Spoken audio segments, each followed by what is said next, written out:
Samang gibinen mago nongwa. Because me go with a mouse way on nongwa.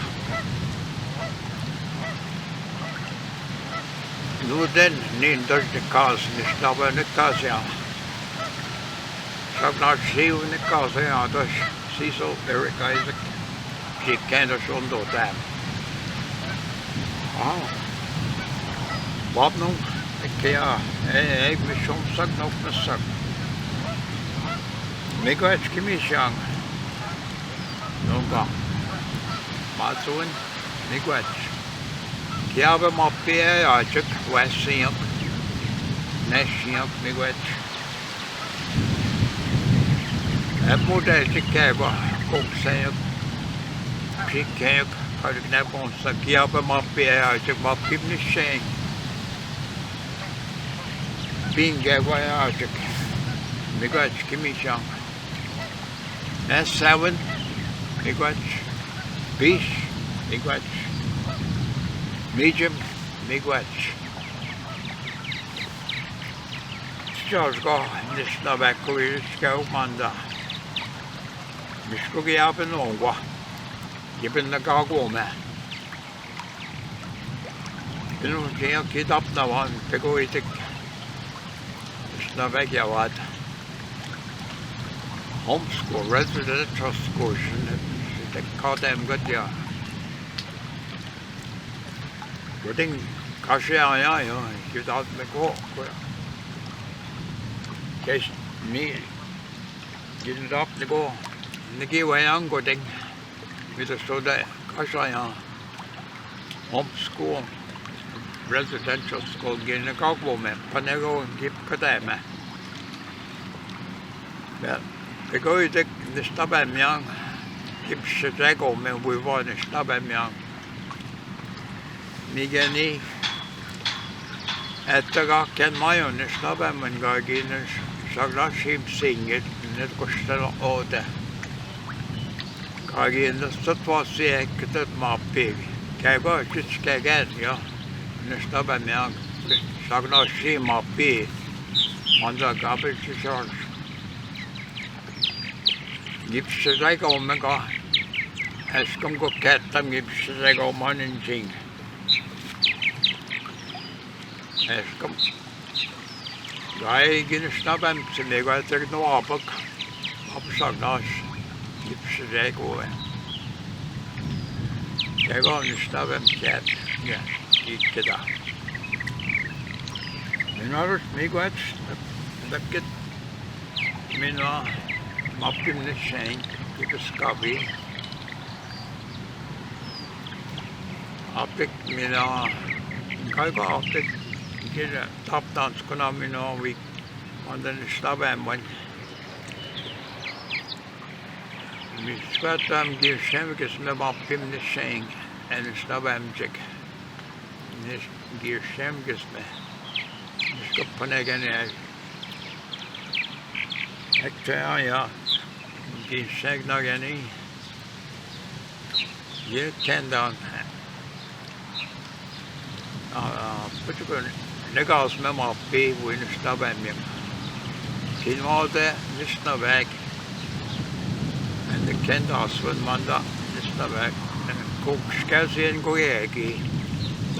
On the stub and me Manda at town would be scubbing up.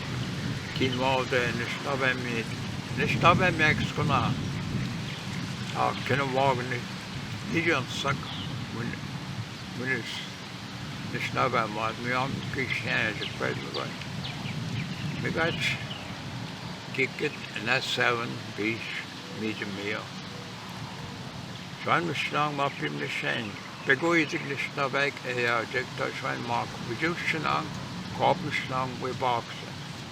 Isn't we are oxid ma, turn on get us swim the market, my peking. Young Gishan. Because we go on.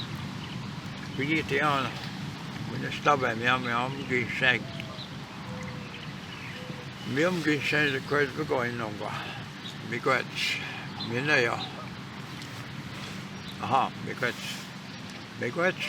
Bob, because, chow, Gishmong miigwech, mina kiwet nung ea chigote, miigwech. Vidushna, Korvishna. Aha, Mia. Aha, miigwech. Bonjour, c'est Isaac de Sakaz, Mikadon, Ketranong Dunjaba. On a solstice, we call it the summer solstice day or the beginning of summer, Ni Bing. And today we remember the reason we're here because it's a time that we, in our cultural cycle, that we gather. We gather and we renew old acquaintances again, make new ones. And it's also time to honor, and especially with what's going on in the world today and what's going on with the discovery of those little ones, that they're finding more and more lost souls of our children. So today we're also remembering and we're honoring. And as we gather, we also like to pray, feast, and to be able to meet and greet and hold on to each other again. And that's what the summer gathering brings for us as indigenous populations and people. So in today, partnering with the school district and the school board, it brings us even closer together that as human beings, the different colors that are found in a medicine wheel, when it brings us together in those ways, it helps us get back to some of the truest meanings of who we are as human beings, as different races of man in this world. And that's important, that our next generations, as in the way we understand it, our 7-generation teachings, brings that together for us. So again, I'd just like to give greetings and welcome, and feel very honored to be able to welcome this next part of our season, that summer solstice celebration, that Niben. And again, we give greetings and we give thanks for all of those who are helping to understand who we are and our purpose here on earth. So Chumigwet for listening. Have a great celebration day to all, and look forward to the time that we can meet and give each other those hugs and affirmations that we have to exchange the emotion and the feeling that we have. So enjoy your summer, and we look forward to the fall celebration when we can gather again and talk about the meaning behind those residential schools for us and how we honor those lives that have been lost. So Chumigwech, we'll have a prayer with my father today and giving honor to our creator and creation. So Chumigwech, pamapiminwa, uwabmin, aham. Sego, sewa, wego, gana di senyongits. Wagatsioni, waganya dehane. I am very honored to be here. I introduce myself as Ganadisa, but I'm really well known as Grandmother Renee. I have been carrying that name since I was asked by many of my young people if they could call me Grandma, and I agreed. So today we're here to continue that message of hope. Grandma is always saying there's hope. Never give up. There's always hope. And that's one of the things we need to remember. The sun represents hope. The moon represents hope. The wind represents hope. Everything of nature represents hope. So never give up, because they're working so hard for you. They're here every day just to encourage you, to make sure that you can follow your dreams and make sure that you become well. And that's why they're here today. It's all about hope. Hope.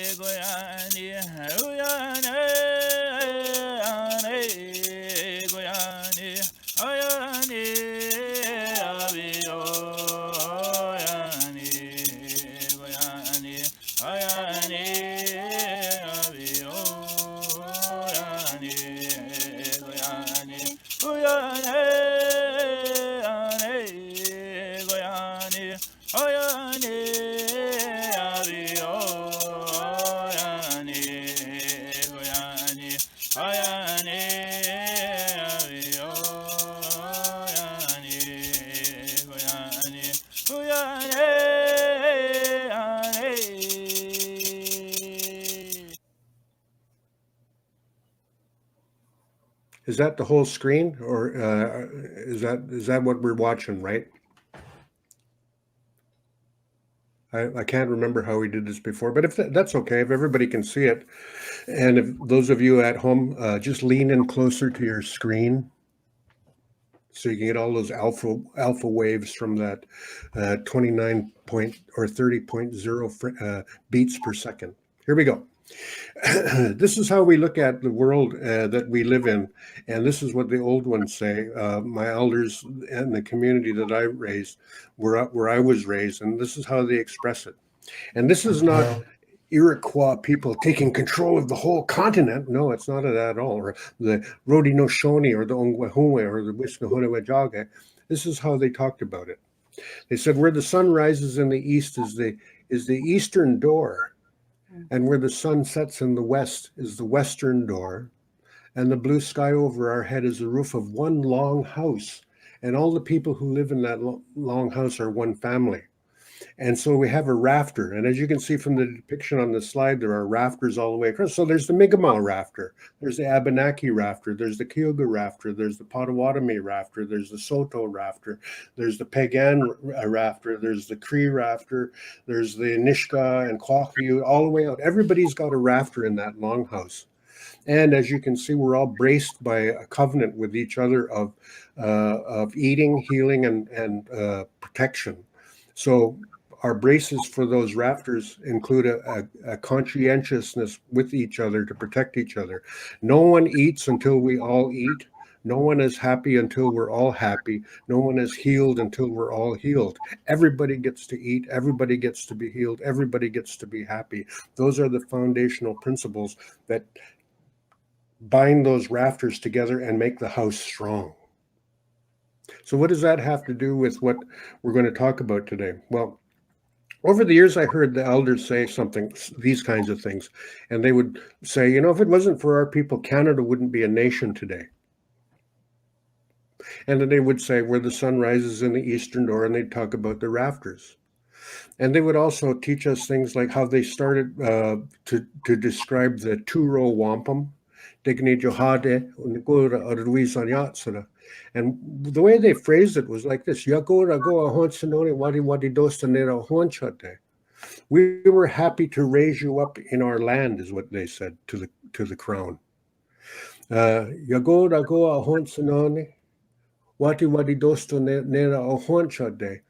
over the years, I was puzzled by what they were talking about. Like you do when you talk to elders and they say something that kind of goes over your head. But after you think about it and you wonder what they're talking about, you begin to piece it together.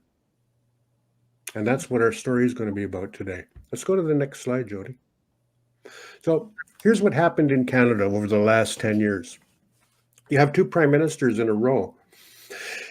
And they looked at what was going on in the country with the Truth and Reconciliation Commission, with Indian day schools on reserve, with boarding schools or residential schools off the reserve, and the idea of when they took children away from their families in the 60s. And these things were said to be very painful for the Native people. And two prime ministers in a row agreed with that. And I won't tell you what you can read yourself, but Stephen Harper said, we've been carrying, this is talking to us, you've been carrying the burden of what we did to you for far too long. You're not going to have to do that anymore. We're going to partner with you to remedy what we did to you. And then when he accepted the calls to action of the Truth and Reconciliation Commission, Justin Trudeau said the same thing, almost word for word, and that he put it on the country and the government of Canada that what they did was a bad thing. It created pain, and that now we're going to fix it. We're going to help. We're going to work with you to do that. What is that about? Jody must be running low. Is your computer running out of gas, Jody? There you go. So, as you can see, the Apology for Indian Residential Schools said, the burden of this experience has been on your shoulders far too long. And they called it a burden. And that's fascinating that they would call it a burden. And that we have been working on recovering from this for a long time, our people in our communities and so on. And that Trudeau said, a nation-to-nation relationship. It's fascinating that he would use that word nation-to-nation. Let's roll along with our show before we run out of gas, Jody. So a total renewal of what relationship was he talking about? What was, and believe me, the Governor General of Canada, the Queen of England, the Prime Minister of Canada, and the Ministers of Indian Affairs know this story. Believe me, they know this story. That's what they're referring to. Roll along. So they're talking about extending the rafters now. We got Tigadis on the Winasano is a way that we talk about it. Sagodia Dinyonde, that we're going to move the rafters. And as you can see from this depiction here, this is a longhouse frame that I and my son Marcus built actually down on the reserve. And we had it with a few other folks that came and helped us do that. And you can see the rafters and you can see the braces for the rafters in that particular type of architecture. And so this is what this is referring to. Sagodi Adinyonde means they adopt them. And Tigadisonde Winasaro is how we say the rafters are moved. And when we add something to the long house that goes from the sun rising to the sunset. Let's go again, Jody. And as you see, there's the relation, the 2 row says that we stood you up in our land. Like I said a while ago, that's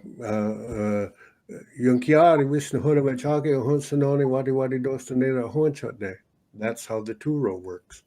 And it'll last as long as the sun rises. All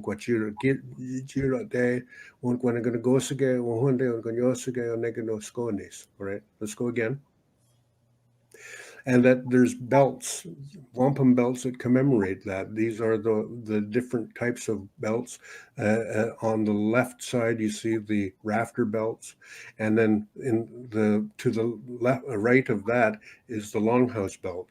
That's the many built a house, and you can see the encoded sign language in there. Many built the house. Okay.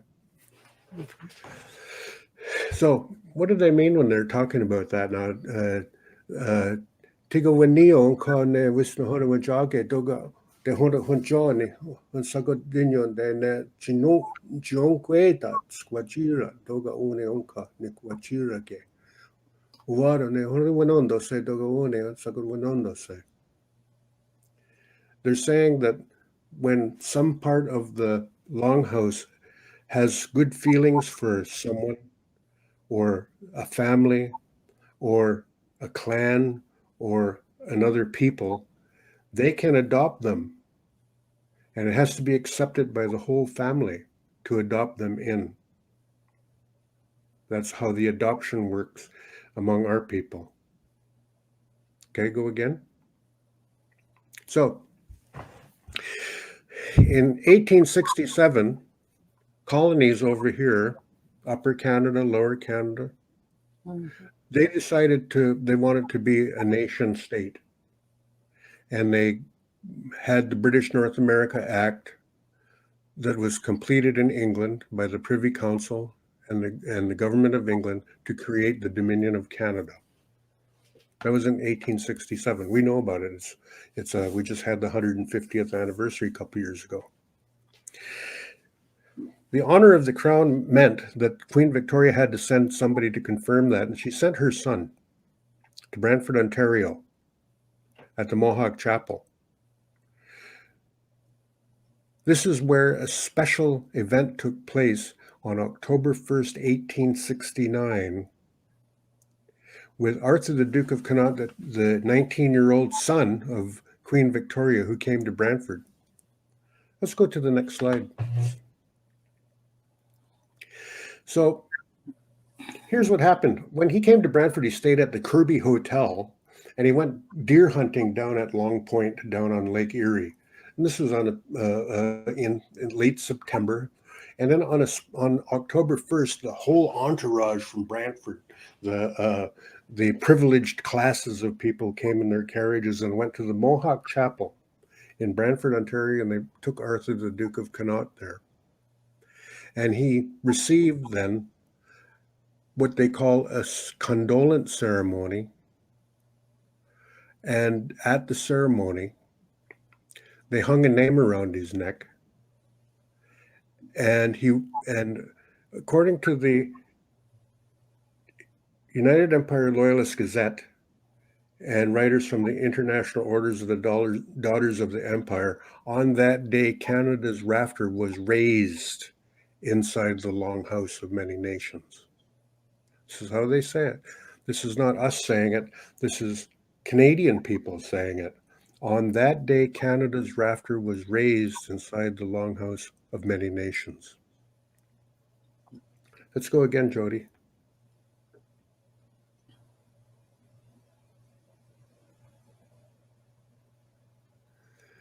So this is out of a history book, and he was given the name Garakonye. And I got the slides backwards here because I should have went to this one first, because it shows the depiction of exactly what happened. Now, let me tell you how I found out about this based on what the elders were telling me about. If it wasn't for your people, Canada wouldn't be a country today, and we stood you up in our country. Well, this came from my work on a film called Where the Spirit Lives. This was back in the 80s, right at the frontier of the Truth and Reconciliation Commission over residential schools, actually. And I was doing some research, and I found a woman by the name of Jane McGarry and her memoirs.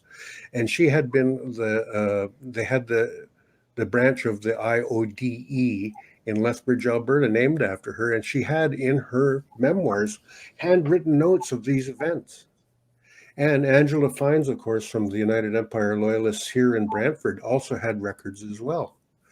And what they said was Garakonye, that's a wolf clan name. That's a real wolf clan name, was hung around the neck of Arthur. And they also said at that time, this is what happened. On that day, Arthur was taken and led by the arm up down the rows of people that were gathered by the Mohawk Chapel. And he'd talk as he went. And he would stop and he would address the people. And how they do naming is where they have a warrior or a boy is taken and presented to all the mothers, to all the warriors, and they're all reminded now this child is your son. And you will teach him what he needs to know about doing what he has to do as a warrior. And as he went, and as the IOD and the UALers say, he exhorted as he went, leading the chief around there and singing too, right? Wait, wait, how we wait, hey, hey, hey, hey, hey, hey, how we wait, hey, hey, Howie, hi, hey, Howie, Howie, hi, Howie, Howie, hi, we, Howie, Howie, hi, and as he went in and led him by the arm, singing as around, he came finally to the place where they sat the prince down on a mat with a birch bark pail full of water, and they took white buckskin and wiped his eyes with the water. And then they took more water and wiped his ears from with the water. And then they gave him a drink out of the water that they had there. And for those who, as I'm reading this, I'm going, holy moly, that's the condolence ceremony. That's one of the big ceremonies, the wiping of the tears. And say, I was greatly startled by the sound of your voice as you come to this place to the wood's edge, because of all the calamities that could have befallen you on your way here. Trees could have been fallen and across your path. There could have been wild beasts could have devoured you. Pestilences could have gone you, or you could have saw the pond where all the ancestors are and wanted to throw yourself in, or there would be people with weapons in the dark outside the cabin. So we give great thanks that you've come here. And we will now smoke together and we will console each other with very few words. This was done for every lieutenant governor and every governor that came to North America by our people. They were all given the washing of the tears, wiping of the tears ceremony. And that's what they did in Brantford. And after that, the prince stood by the fire, grasping the wampum, as you saw in the previous slide there, with the young fellow holding the wampum string. He stood by the fire and addressed the people in our language. I heard what you said to me, and that's how I'm going to govern myself into the coming days. That was recorded by the UELers and the IODE, and that's when they said, and on that day and at that moment, Canada was added as a rafter to the Longhouse of Many Nations. Let's go. There's a picture. It actually happened. I'm not making this up. There's a picture. I won't say anything about it. Believe your own eyes.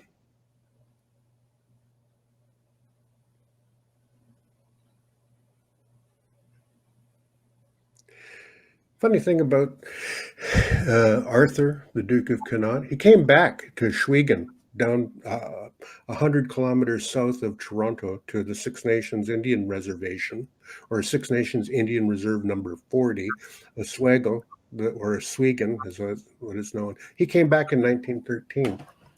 And significantly, what happened at that time, he was given the condolence again, because his mother had died in 1901.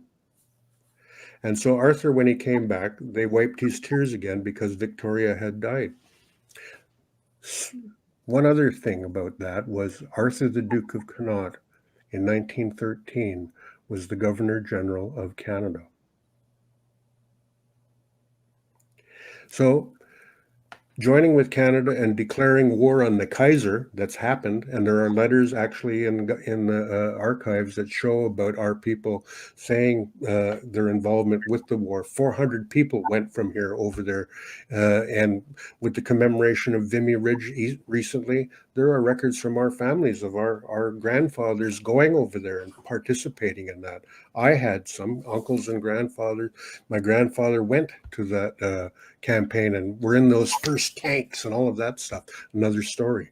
But when the war ended, Edward, Arthur's cousin, came to Brantford. And if you drive through Brantford, there's a park that has a cannon in it. It's called Victoria Park over on Colburn Street. And they had another ceremony. And they gave Edward the condolence ceremony, but they conferred on him a chief title.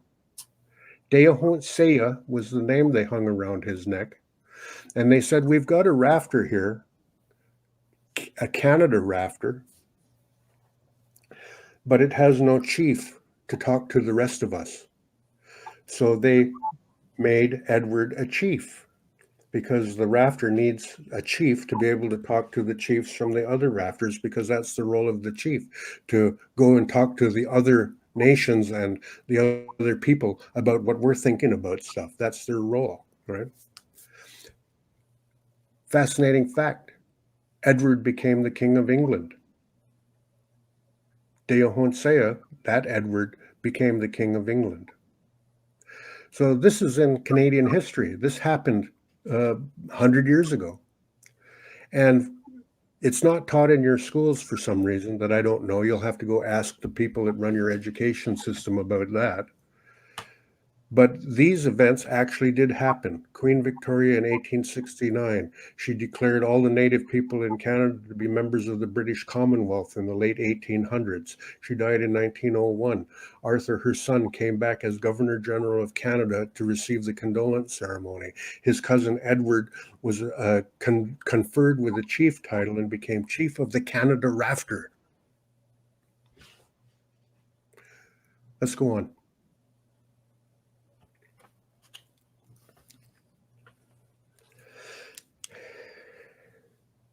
And just what I told you about. We got to have, there needs to be a place, a forum where people can talk. And that was what was created when Prince Edward was conferred with a chiefship title and later became the King Edward of England of the British Commonwealth.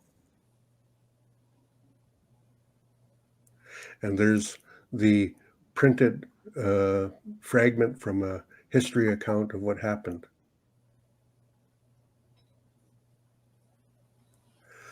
So in 1880, after Canada was adopted in, we have to brace Canada to the rest of the rafters. So here's what the chiefs did back in 1880 on June 21st. They adopted the Indian Act. It says it right there. These are minutes from the chiefs' records. The chiefs on June 21st, 1880, confirmed the acceptance of the Indian Act. Now, this was the Indian Act in those days was not the same document that we know today has control of our lives. That document was an instrument for Canada or the Crown to honor its treaty obligations. It was well known it had to have legislation, enabling legislation to allow a government to spend money. And out of that relationship, so the Indian Act braced the Canada Rafter to the rest of the Longhouse. And part of the agreement was this, it's right in there. 2 seats were going to be allocated in the legislature for people to sit there and watch the government govern over our affairs in Toronto at Queen's Park and in Ottawa. That was part of the deal. So the Indian Act was not put in place for the Crown to watch us. Actually, the chiefs adopted the Indian Act for the exact opposite reason, to keep an eye on them, because now we've braced the Canada Rafter with the Indian Act to the rest of the Longhouse. Of course, it became an instrument for all kinds of other stuff in the next 130 years or 140 years, but at that time it was thought differently. And makes a question. Romeo LeBlanc, who was Governor General, made National Aboriginal Day June 21st. Oh, that's because it's the solstice of the sun?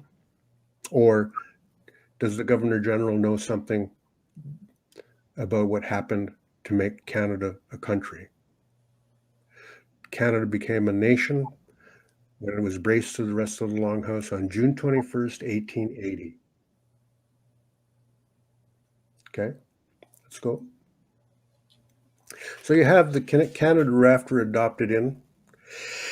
You have, as you saw at the start, the Trudeau and Harper, leaders of the Canadian Rafter, and the things that they had to say about what happened in the 160 years since Confederation. And that there were certain events that we did to try to create then a relationship with the new Canada Rafter. Is there another slide there?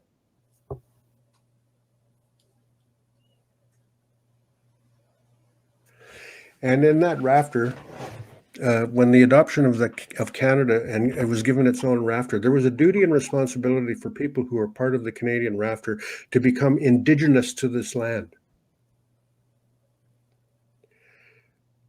You were given a rafter to become Indigenous to this land, the Canadian Rafter. One thing, we don't call you settlers. That's your own eggheads and university researchers call you settlers. We don't do that, right? You call yourselves settlers, and the word colonizers comes in there, and all of those words come in there. But if you were adopted in and given a duty and responsibility to become Indigenous to this land, I don't think I can call you a settler or a colonizer anymore. Because of the family of one long house idea, I have to call you cousins. And 2 prime ministers in a row said, Our cousins have been pretty creepy towards us, did some pretty nasty things. So I can only ask you now, when you were given a duty and responsibility to become Indigenous to these lands, did you? Are you? Is there another slide there, Jody? So the family of One Longhouse in 1869 has a definite historical record that shows, and people can debate about, why things happened. I'm not debating why things happened. I'm just reporting and telling a story about what did happen. This happened. What does it mean? That's up for you all to think about. So this is why we say now, ne gadine yagwano shinido yagwadadi winio. Ne yagwaya non hawi chiniochi eti satsuragoha wadiragero. E wahine yon kiawine yakujiragero. Your ancestors and our ancestors made covenants a long time ago, and they were handed down to us, their children. And this is one of the covenants. What are you going to do about that is the question that we should all be asking ourselves.